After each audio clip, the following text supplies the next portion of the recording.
할렐루야, 좋으신 주님을 찬양합니다. 오늘도 새벽전을 찾으신 우리 성도 여러분들께 하늘의 신령한 은혜와 은총이 넘치시기를 축복합니다. 우리 그런 기대를 가지고 이사야서 26장 말씀 제목은 남유다의 회복에 대한 말씀을 함께 나누도록 하겠습니다. 어제와 그저께 계속해서 대환란, 그리고 환란 중에 임하시는 심판주, 어제는 또 그분에 대한 찬양, 그 주님께 대한 찬양을 같이 나누었습니다. 어린 양의 혼인잔치와 비슷하다고 그랬죠, 신약에. 오늘은 그렇습니다. 그 주님이 임재가 우리로 말하면 재림이 되겠죠. 이 구약으로 말하면 초림이 됩니다. 구약의 모든 예언과 선지서들은 주님의 초림까지를 얘기하는 겁니다. 그래서 구약에 이사야가 봤던, 엘리야가 봤던 모든 예언자와 선지자가 봤던 그 영광은 전부 초림에 대한 거예요. 초림.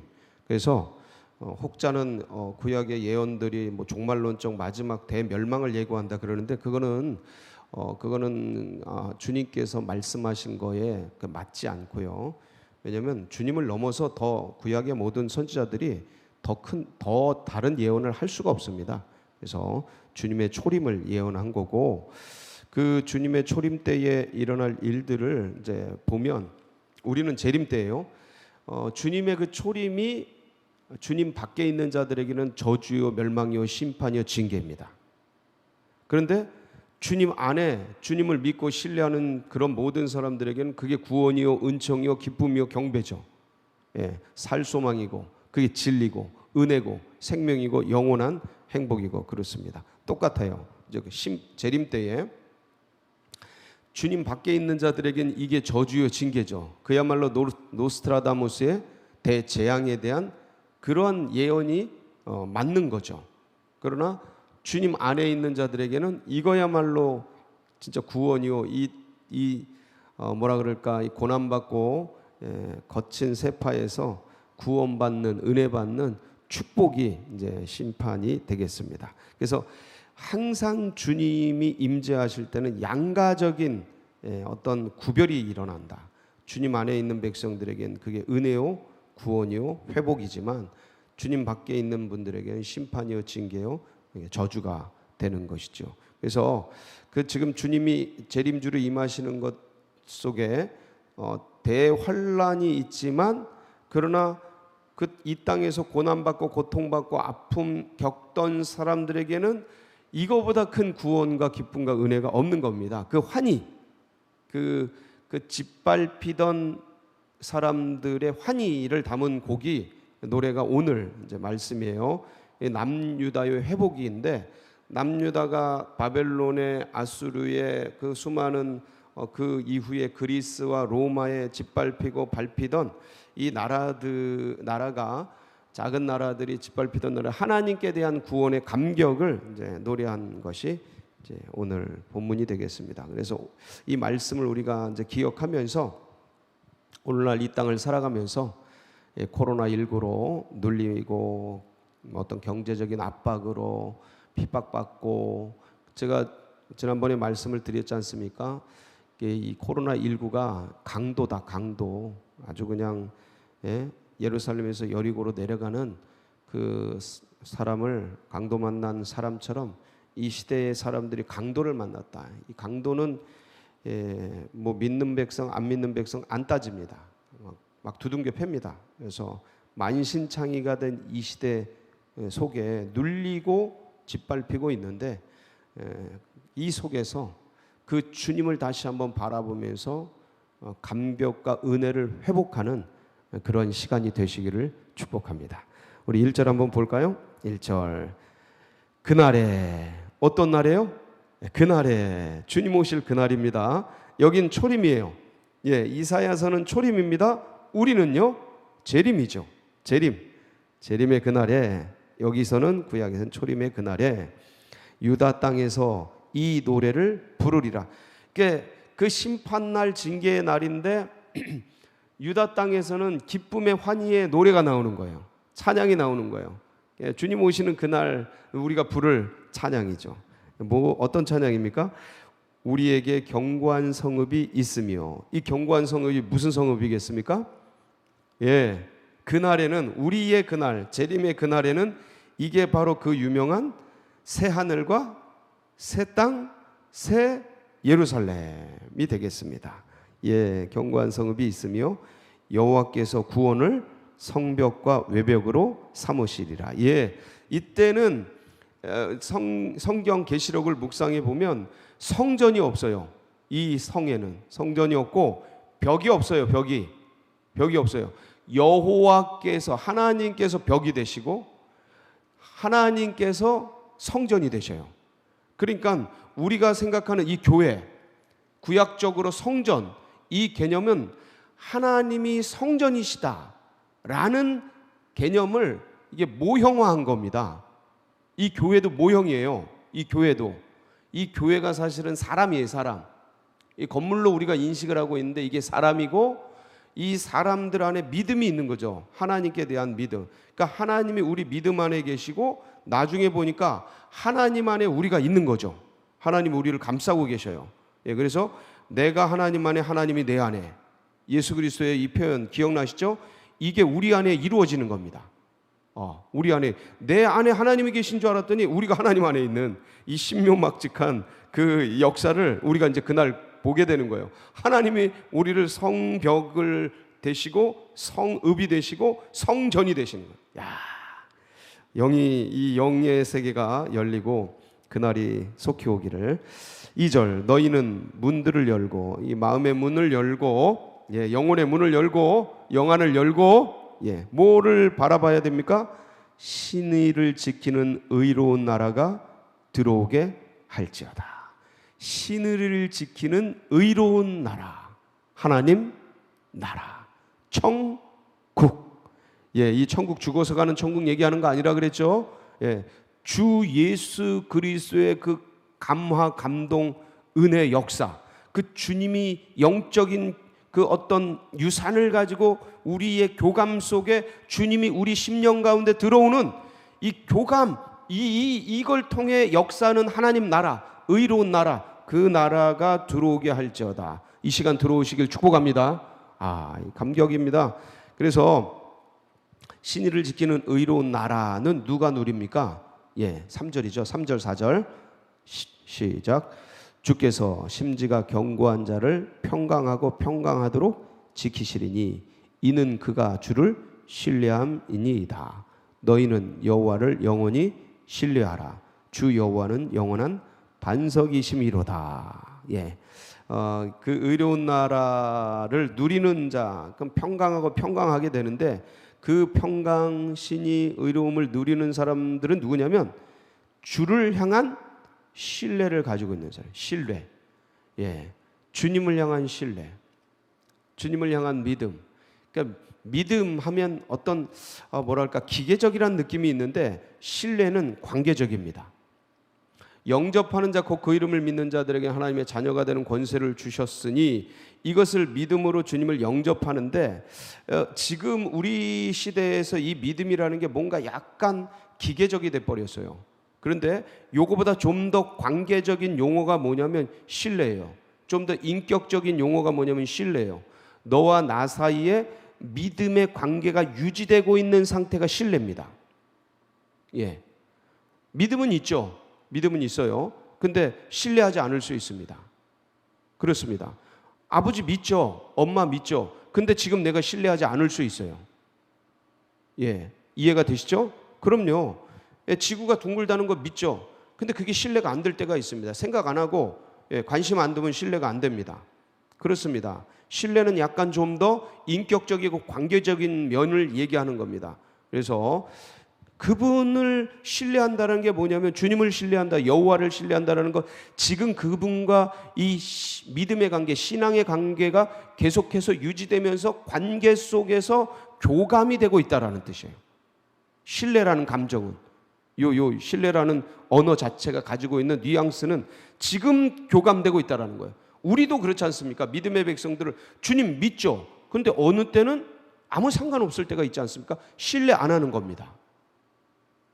믿는데 신뢰 안 할 수 있는 거예요. 그래서 더 중요한 건 믿음보다 더 소중한 게 뭐냐면 믿음이 기본이죠. 기본 없이는 더 나가지를 못하는데 믿음의 세계에 들어와서 우리가 더 추구해야 될 게 뭐냐면 신뢰입니다. 신뢰. 그분과 더 깊은 관계 속으로 들어가야 돼요. 그분의 더 깊은 세계 속으로 들어가야 하는 것이죠. 그래서 주님이 말씀하시잖아요. 깊은 곳에 그물을 내려라. 나의 기도의 그물, 나의 믿음의 그물, 나의 찬양의 그물, 나의 예배의 그물, 나의 이 말씀의 그물을 더 깊은 곳에 내려서 영적인 유산들을 건져 올려야 되는 거죠. 이게 신뢰입니다. 주님을 향한 신뢰.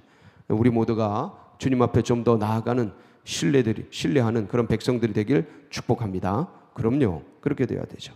그래서 그런 주님이 어떤 분이시냐? 5절, 높은 데 거주하는 자를 낮추시며 솟은 성을 헐어 땅에 엎으시되 진토에 미치게 하셔도. 그러니까 높은 교만한 자는 낮추시고 낮은 자는 높이셔서 평균케 하시고 겸비한 자를 들어 쓰시는. 6절, 발이 그것을 밟으리니 높은 자를 밟으리니 곧 빈궁한 자의 발과 곰핍한 자의 걸음 이리로다. 7절, 의인의 길은 어떻게 하며 정직하며 정직하신 주께서 의인의 첩경을 평탄하게 하시도다. 의인들은 이 의인은 주님을 향한 신뢰를 가지고 있는 것입니다. 의라는 개념이 성경에서 의인은 모두 영적인 거예요. 윤리적이고 도덕적인 거 아닙니다. 뭐 착한 일 행하고 남을 돕고 이런 개념이 아니에요. 주님과의 올바른 관계를 가지고 있는 사람, 그게 의입니다. 윤리적인 도덕적인, 한마디로 유교의 의와는 달라요. 그래서 이 사람들을 주님께서 그 입에서 주님을 향한 찬양과 경배가 나오게 하시는데, 자 8절부터는 뭐냐면 15절까지 이제 계속이 되는데 네 사중적인 신앙 고백입니다. 이 의인들이 주님께 올려드리는 사중적인 신앙 고백이에요. 자 8절 9절 한번 볼까요? 이게 첫 번째인데, 여호와여 주께서 심판하시는 길에서 우리가 주를 기다려 싸우며 주의 이름을 위하여 또 주를 기억하려고 우리 영혼이 사모하나이다. 소망합니다. 사모합니다. 밤에 내 영혼이 주를 사모하였은즉 내 중심이 주를 간절히 구하오리니 이는 주께서 땅에 심판하시는 때에 세계의 거민이 의를 배움이니이다. 그 심판의 때, 그 지금 짓밟히고 있는 현실 속에서 하나님 어서 오시옵소서, 하나님 고난 속에서 하나님 이거 이기게 해주십시오, 하나님 어서 정의가 강물처럼 공의가 하수같이 임하게 하여 주옵소서, 사모하는 거죠. 기다리는 거예요. 그리고 주님을 추구하는 거예요.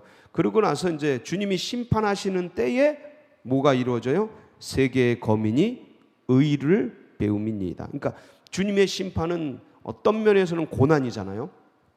그러니까 인생들이요, 뭘 통해 배우냐? 고난 통해 배워요. 심판 통해 배우고. 저도 제 인생을 이렇게 돌아보면 물론 말씀을 통해 배움을 은혜를 통해 어떤 그런 것들을 배우지만 진짜 가슴에 체질화되고 새겨지는 건 어떤 때냐면 고난 속에서, 무너짐 속에서 거기서 부어지는 은혜를 붙들고 일어날 때 의를 배워요. 거기서 하나님 나라를 배워요. 그러니까 시편 기자나 믿음의 백성들은 한결같이 고백하는 것이 주여 고난이 내게 유익이라, 내가 이를 통해 주를 배우니이다. 그러면서 고백하는 거예요. 주님을 알아간다고. 이 고난이 내게, 그러니까 심판하시는 때에 세계의 거민이 의를 배움이니이다. 그때 주님을 알게 되겠죠. 그 대심판 때, 대재앙 때, 그 고난의 때, 그러니까 주님이 어떤 분인지를 알게 되겠죠. 그러니까 미리 알아야 되는데 우리가 복음을 전할 때, 자 10절, 악인은 은총을 입을지라도 의를 배우지 아니하며. 이 악인들의 특징입니다. 정직한 자의 땅에서 불의를 행하고 여호와의 위엄을 돌아보지 아니하는도다. 이게 우리가 아무리 의를 전하고 복음을 전하고 은혜를 전하고 예수 그리스도의 생명과 진리와 영생 천국을 전할지라도 귀를 닫고 오히려 그것들을 핍박하죠. 그 진리 독선이다, 독재다, 뭐 이러면서 오히려 핍박하고 이제 악한 것을 법제화시키죠. 이 시대는 악한 것을 법제화시키고 불의한 것을 의롭다 칭하고 거꾸로 만들어가요. 로마서의 1장의 그 말씀이 이루어지는 시대를 우리가 보고 있는데, 그것도 대낮에 공개적으로 하고 있는 걸 보고 있는데 참 가슴 시린 그런 시대를 우리가 살아가고 있습니다. 이게 이제 악인들의 특징인데, 11절 여호와여 주의 손이 높이 들릴지라도 그들이 보지 아니하오나, 주님이 공개적으로 말씀을 통해 다 알릴지라도 안 봅니다. 백성을 위하시는 주의 열성을 보면 부끄러워할 것이라. 불이 주의 대적들을 사르리이다. 그렇게 열정적으로 온 세계 가운데 전하고 나누시는데, 결국은 그걸 듣지 않은 백성들, 그 듣지 않은 악인들은 불이 주의 대적들을 사르게 됩니다. 이렇게 해서 두 번째, 그리고 12절 13절에도 세 번째, 우리가 주만 의지하고 주의 이름을 부르리이다. 그리고 14절 15절 네 번째 고백을 하는 겁니다. 그들은 죽었은즉 다시 살지 못하겠고 사망하였은즉 일어나지 못할 것이며, 그러면서 15절 여호와께서 이 땅의 경계를 확장하셨나이다. 악인들은 멸하고 의인들은 형통케 된다는 신앙 고백적 찬양을 지금 남유다 백성들이 찬양하는 걸 이사야가 예언적으로 보고 기록한 겁니다. 복잡하죠? 근데 이제 우리는 이해할 수가 있죠. 그때 그 사람들은 이게 무슨 소리인지 도무지 알아듣지 못했을 겁니다. 이걸 알아듣는 사람이 0.01%나 됐을까 모르겠어요. 근데 지금은 우리가 아주 계시가 열렸잖아요. 다 예수 그리스도 안에서 다 열려버렸잖아요. 그러니까 이제 보고 이제 알고 영으로 깨닫는 거죠. 이거 문자적으로 이해하는 정도가 아니고 이성적으로 이해하는 정도가 아니고 이제 영으로 이제 깨닫게 됩니다. 너무 감사하고, 그러고 나서 이제 대환란 당시의 신앙과 이 고뇌에 찬 여러 가지 회상을 통해서 부활에 대한 믿음을 이제 선포하는 겁니다. 자, 한번 볼까요? 죽은 자들도 많잖아요, 그동안. 그러니까 그런 것들을 보면서 부활에 대한 소망을 꿈꾸는 게 이제 16절부터 21절 내용인데, 핵심적인 것 한 가지만 보고 같이 정리하도록 하겠습니다. 18절, 19절 보겠습니다. 우리가 잉태하고 상고를 당하였을지라도 바람을 낳은 것 같아서 땅의 구원을 베풀지 못하였고 세계의 거민을 출산하지 못하였나이다. 이 믿음의 백성들이 이 한계, 그러니까 이 땅에서 겪는 한계를 고백하는 거예요. 주님을 믿는 믿음, 은혜, 이것들은 품었지만 이 땅에 구원을 베풀고 세계 거민을 주님의 백성들로 낳고 해야 되는데 그 한계, 물론 많이 합니다. 그런데 그걸 다 하지 못하고 원하는 만큼 하지 못한 그런 한계 속에서 탄식하는 내용이 18절인데, 그러나 그 가운데 죽은 자들, 믿음의 백성들이 있잖아요. 19절 주의 죽은 자들은 살아나고, 이겁니다. 주님 안에서 죽은 자들은 살아나고 그들의 시체들은 일어나리이다. 언제? 대심판 때. 이거는 이사야서의 내용은 초림 때. 여러분, 이걸 재림으로 해석하면 안 돼요. 물론 이거를 형상화해서 재림에 대한 이해를 갖는 건 괜찮으나 이 말씀은 초림 때입니다. 기억하세요. 그래서 주의 죽은 자들은 살아나고 그들의 시체들은 일어나리이다. 티끌에 누운 자들아 너희는 깨어 노래하라. 주의 이슬은 빛난 이슬이니 땅이 죽은 자들을 내놓으리로다. 재림 그 계시록 예언하고 비슷하죠. 근데 이게 언제 이루어집니까? 초림 때. 마태복음 27장 51절 53절 한번 볼까요? 시작. 이에 성소 휘장이 위로부터 아래까지 찢어지고 둘이 되고 땅이 진동하며 바위가 터지고 무덤들이 열리며 자던 성도들의 몸이 많이 잠깐만, 여기 보세요. 무덤들이 열리며 자던 성도의 몸이 많이 일어나대. 자던 성도, 믿음의 백성들. 그래서 53절 예수의 부활 후에 그들이 무덤에서 나와서 거룩한 성에 들어가 많은 사람에게 보이니라. 이제 이 사건이 형상화된 게 이겁니다. 우리가 이제 어떤 면에서는 저게 스치고 지나가는 그런 내용 중에 하나인데, 이 말씀이 초림 때 일어난 거를 형상한 거예요. 이사야가 보았던, 사실은 이게 전부 영적인 용어입니다. 이 영적인 용어라 예수 그리스도의 임재, 초림으로 인해서 수많은 백성들이 부활할 것을 예표적으로 보여줬던, 주님의 그 예표적으로 보여줬던 장면이 조금 아까 우리가 읽었던 그 말씀이에요. 예, 그 말씀입니다. 이제 우리가 알죠. 이 사건이 언제 일어날지. 재림 때 이제 다시 일어나게 되는데, 그러면 제가 왜 이 남유다의 회복에 대한 노래들을 초림 때로 한정시키냐면 예수님의 말씀 때문에 그렇습니다.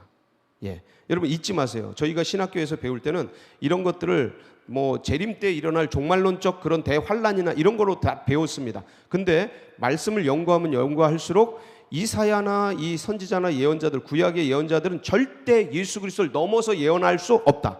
이게 제 결론입니다. 그게 어디 나옵니까? 마태복음 11장 13절입니다. 주님도 직접 말씀하셨어요. 시작. 모든 선지자와 율법이 예언한 것은 요한에까지니. 요한, 예수님 때까지입니다. 예. 그리고 누가복음 16장 16절 명확하게 예언하죠. 시작.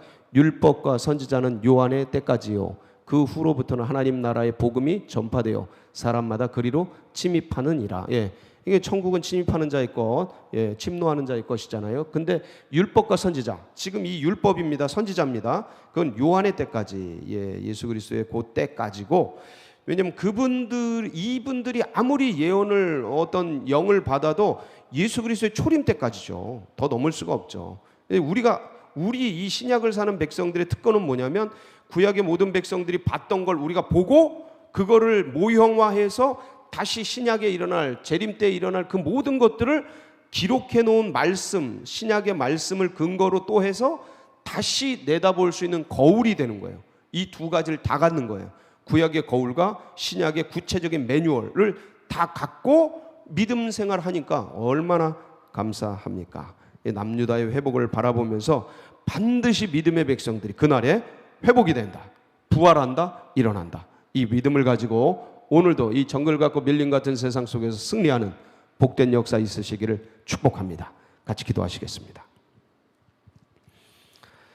여러분, 인생의 항해 속에서 이 지도를 갖고 나침판을 갖는다라는 건 이건 축복입니다. 그래서 이 성경과 구약의 말씀, 신약의 말씀, 이거 우리에게 있다라는 것은 큰 복입니다. 너무 감사드리고 이 신앙과 이 믿음이 다음 세대들에게도 흘러가고 새 가족들의 가슴속에 새겨지도록 위해서 기도해 주시고, 이 나라 유민족 세계 열방이 세계 주님 앞에 돌아오도록, 그래서 세계 복음화를 위해 우리 서울제일교회가 마중물 역할 감당해서 주님의 마음을 시원케 하고 주님의 뜻과 비전을 이루어 드리는 그런 교회, 주님을 기쁘시게 하는 교회 되도록 위해서 기도해 주시고, 이제 수능이 21일 남았습니다. 예, 진짜 이제 한 달도 채 안 남았습니다. 끝까지 완주해서 좋은 열매 맺도록 기도해 주시고, 여러분 각자의 기도 제목 붙들고 주여 우리에게 오늘도 새로운 능력 부어 주옵소서. 주여 한번 부르짖고 기도하며 나갑니다. 부르짖습니다. 주여. 할렐루야.